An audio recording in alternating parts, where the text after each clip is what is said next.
Hey everybody, welcome back to another video on Matthew Kelly Pottery.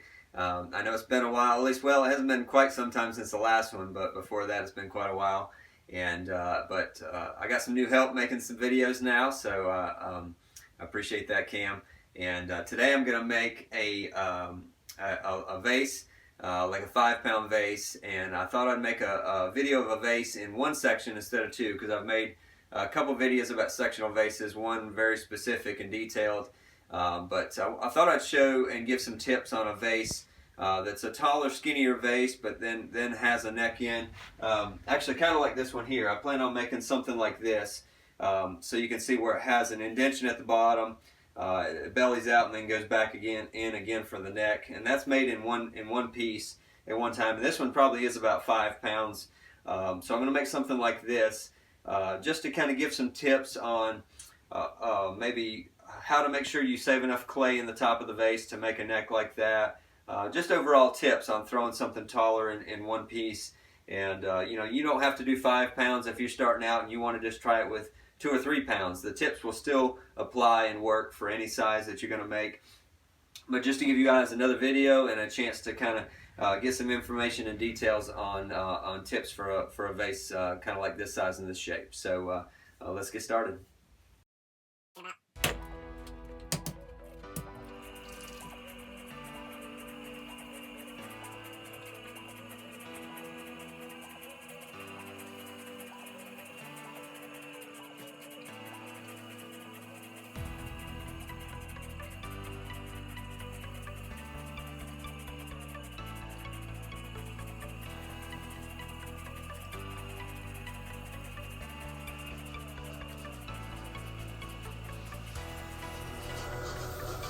One thing I do when I'm making taller, skinnier forms, especially out of one piece of clay, I first try to get a little bit stiffer clay.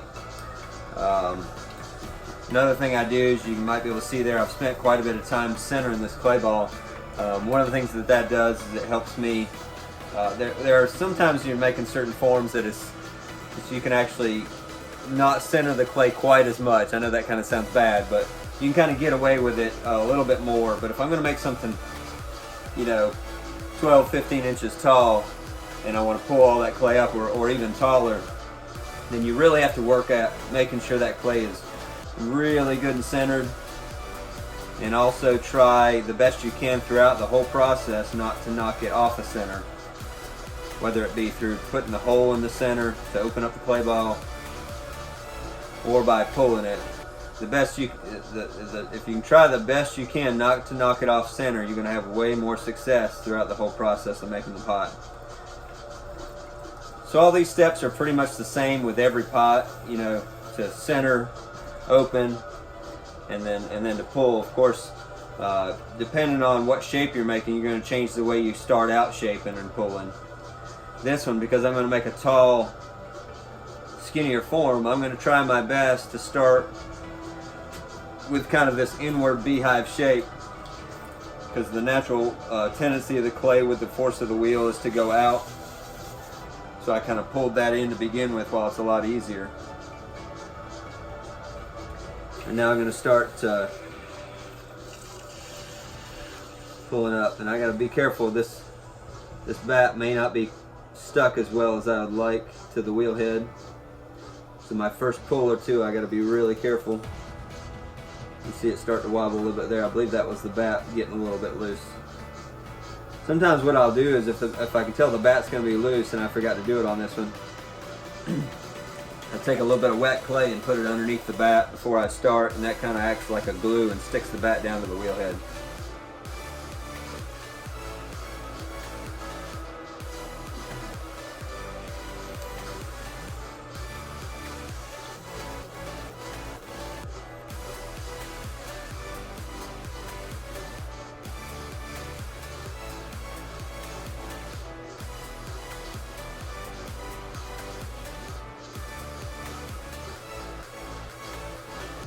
One of the things I'm doing now is focusing on is, of course, getting the weight out of the bottom. But as I get to this top, 3 or so inches of the cylinder, I'm continuing through with my pull, but I'm really not pinching at all, because I want to leave a good amount of clay in this top 3 or 4 inches of the cylinder so that I can make the neck that I want to make on this once I'm done with the shape of the bottom.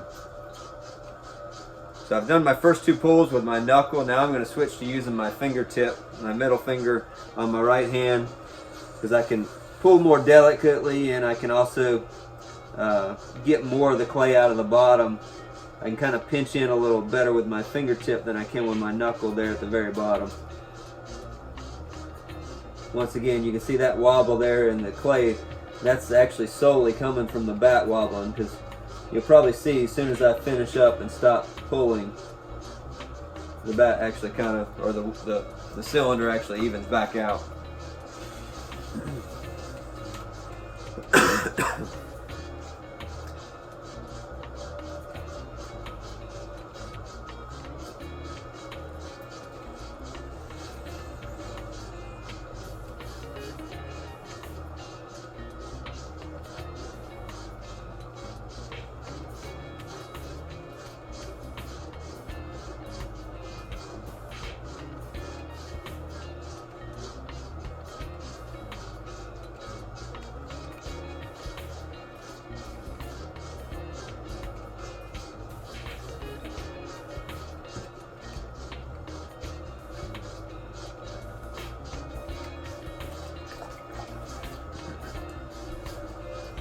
You probably noticed there, right before I would pull, I would add water back to the piece, but I would actually add water with my sponge, drip a little bit down the inside, and then take my wet sponge, and I would actually take the sponge and wet the whole outside all the way down with my sponge. That kind of limits the amount of water that I put on the piece. It helps control how much water is soaking into the clay as I work with it. Really helps if you're going to make taller pieces out of one section, not to put too much water into the clay. Alright, so now I'm going to start shaping. I'm going to use my rib.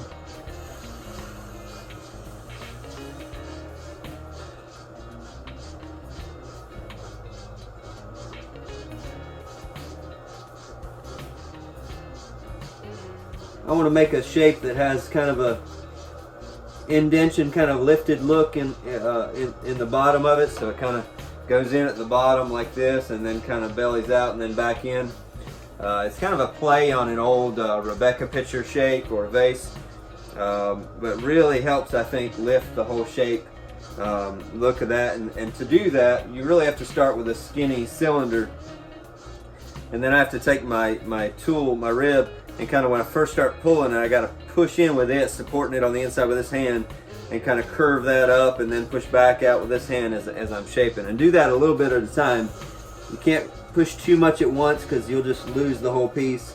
No matter how skilled you are, the clay still has a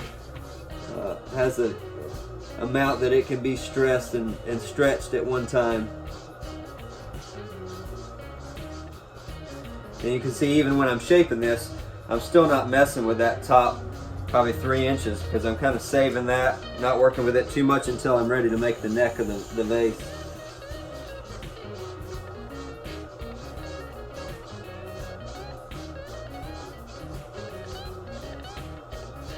You can probably see there, I'm like in previous videos that I've mentioned, that once I start shaping, I don't use a lot of water. That's another thing that will drastically help your ability to make taller forms. If you can learn to throw, see my hand it just has a little bit of slip on it, you know, on the inside, and using the tool on the outside, which doesn't stick nearly like your hand does to the clay.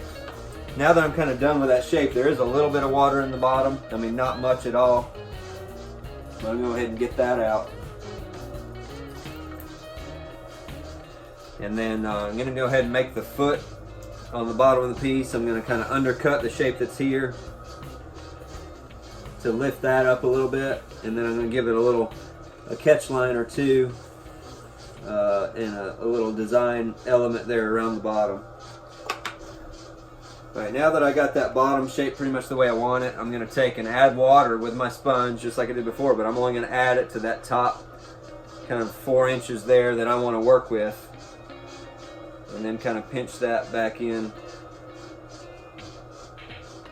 watching that you don't move too much of that at one time either. Now I'm going to add a little bit more water because I actually want to pull this now. Add a little bit of water to the inside and the outside.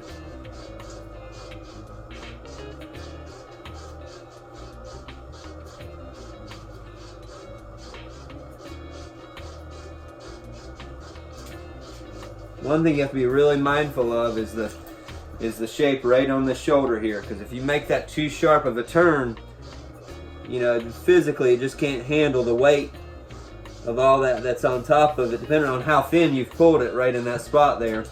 But I still have to be mindful, no matter if I've left a good amount of weight there or clay there, you still need to be mindful just for shape and just for a matter of physics. It's, you know, you got to have enough weight there to support the weight of what you're doing on top of it. Plus, now that I'm adding water here and I'm working with the clay that's on top of that spot, it makes it more delicate of a spot to make sure that you're not overworking it and you didn't pull it too thin, and you don't make a really sharp turn there to make it hard for that clay to hold itself up.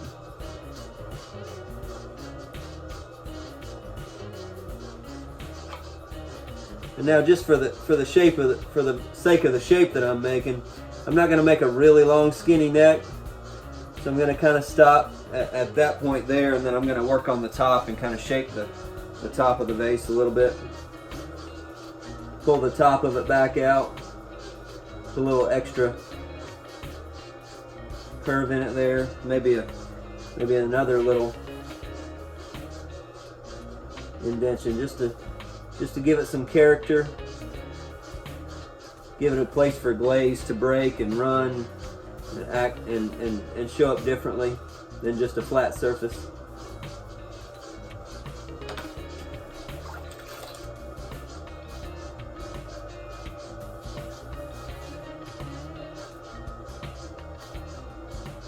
Then I just kind of go back over the whole piece with my sponge, and I kind of look at the shape, see if there's any areas that I need to kind of fine tune before I finish.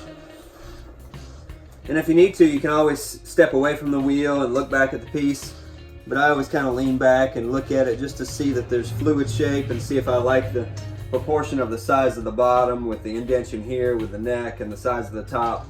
But I kind of like that the top of it is a little bit wider than the bottom, and my neck here is a little bit skinnier than the bottom down here. It kind of creates a flow. And if I wanted to, I can come back later, put a couple decorative handles on this. But from there, I'm pretty much done until I either put handles on it or do any slip work, misfiring, glazing, and so on. So hope that helped. If you guys have any questions, feel free to comment, let me know, ask me any questions you like. And appreciate you guys watching all my videos, and we'll be back hopefully very soon with another one. And I appreciate you guys being here. We'll see you later. Bye.